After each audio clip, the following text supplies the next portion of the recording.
Hello hello सबैलाई नमस्ते। आज मेरो नयाँ ब्लगमा फेरि पनि आइसकेको छु म नयाँ ब्लग लिएर है। अनि आज चाहिँ हामी कहाँ जान लाग्यो भनेर देखिसक्नुभयो होला, थम्बनेल हेरेर बुझिसक्नु भएको होला है। अहिले चाहिँ हामी हाइकिङ जाँदैछौँ स्कुलबाट, कलेजबाट। सो अहिले चाहिँ म कलेज जाँदैछु, बाटोमै छु है। अहिले चाहिँ बिहानको चाहिँ यस्तो देखिरहेछ, बिहान चाहिँ। सो अहिले चाहिँ कलेज आइसकेको छ।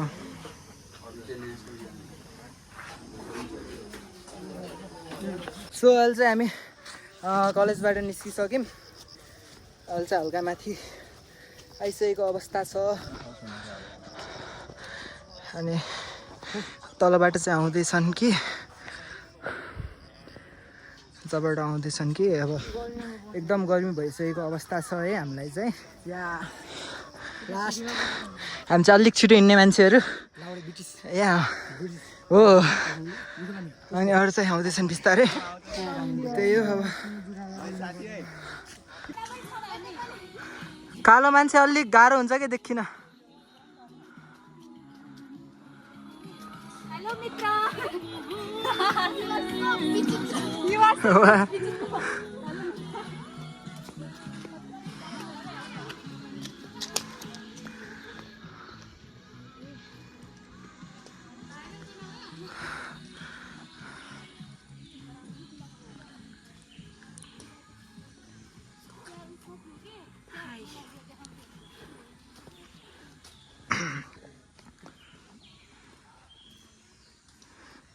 अलिक छिटो हिँड्नु क्या बाबु।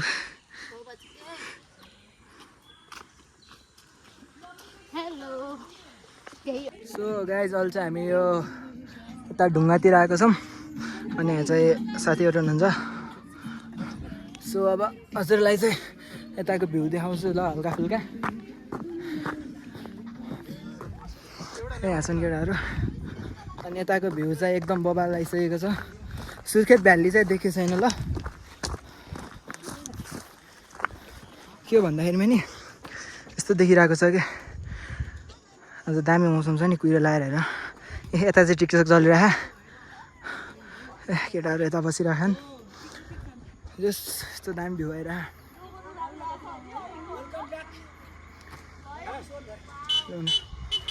हामी चाहिँ एकदम रनिङ हान्दै आइसकेको। This is Apple guys. यो चाहिँ एकदम रातो छ, देख्न सक्नुहुन्छ। अब यसलाई मैले खाँदैछु है। खाने हो भयो फेरि हामी नदिने, जुठो दिने बानी छैन क्या अरूलाई।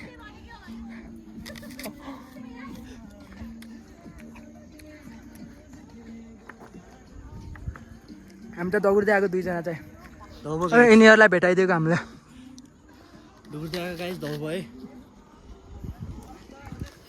बल्ल देखेँ सुर्खेत भ्याली, बल्ल देखेको र खासै देखेको छैन, त्यहाँदेखि अलिअलि। अब चाहिँ हामी अझै छ, कटकुवा आउन अझै छ गाइड। अब कटकुवाबाट अझै भ्यू टावर जान अझै छ। कति हिँड्ने कति, खुट्टा यहाँ एकदम दुखिसकेको अवस्था। अझै छ 2-3 किलोमिटर। सो अब त्यही एकदम रमाइलो भइरहेको, फर्स्ट टाइम आएको। यताको भ्यू चाहिँ ठिकै छ भनौँ। ए मर्लास है, गाडी आछ। रेस्ट एन्ड पिस है सिधैमा त। हेलो गाडीहरू। मिठो हरन गरेर हानेर गइसकेको अवस्था, एकदम मिठो हरन हानेर गइसकेको अवस्था। अनि यता हुनुहुन्छ हाम्रो म्याम, एकदम बिजी। उहाँ कहिल्यै फ्री हुनुहुन्न। सो अब यताको मौसम चाहिँ अलिक चिसो भइरहेको छ। अब घाम भइरहेको थियो, दौडेर अहिले चाहिँ एकदम चिसो भइसक्यो।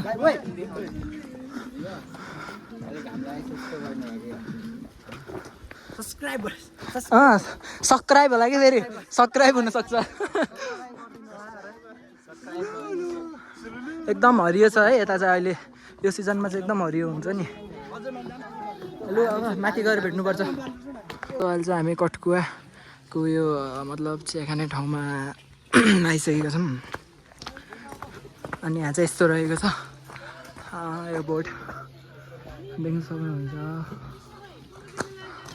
सो यहाँको भ्यू चाहिँ अलिअलि कुहिरो कुहिरो लागिरहेको छ। अब हामी चाहिँ आज यतातिर जाने हो।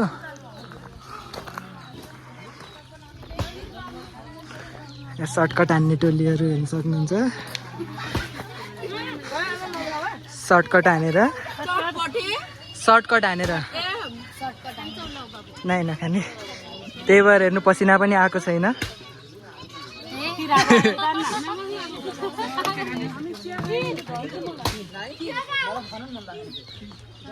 सो यहाँ चाहिँ कुखुरा रहेको छ।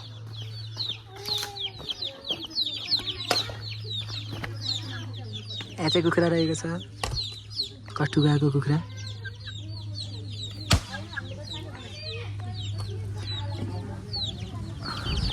सो यहाँ चाहिँ खासै अब त्यस्तो राम्रो ठाउँ चाहिँ छैन भनौँ, हल्का हल्का राम्रो छ। यो चाहिँ यो होटल तिरवटा मात्र।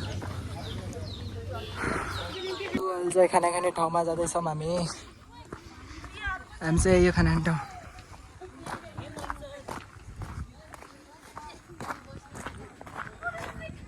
हामी चाहिँ यो ठाउँमा टक्क खाना खान आएको यताबाट।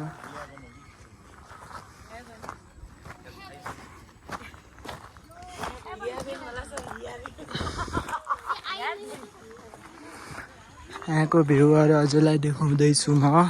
सिडीहरू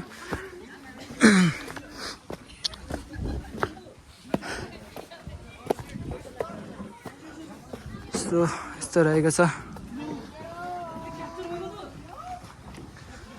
कस्तो दामी भ्यू आइरहेको ल। अब यहाँबाट चाहिँ भ्याली देखिन्छ, सुकेर भ्याली। ल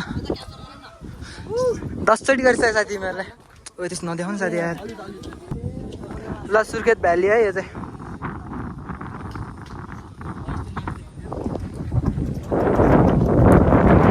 अहिले चाहिँ अब खाना खाँदैछौँ।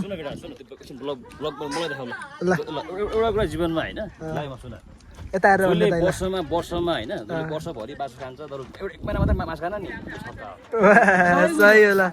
यो कुरा मलाई उ गर, केटालाई ट्याग गर्नु त्यसमा किन यस्तो वर्षभरि खाने, साउनको महिना नखाने के हो त्यो? त्यो भगवान्लाई झुक्का हो।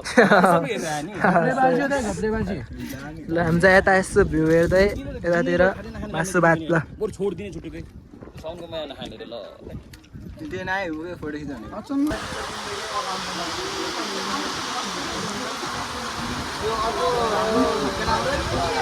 म चाहिँ घर आइसक्यो है। आजको भ्लग चाहिँ यतातिर इन्डिङ गरिदिन्छु। पानी परेको भ्लगै बनाउनु पाएन है, त्यस्तै भइरहेको छ। अहिले पनि पानी परिरहेछ।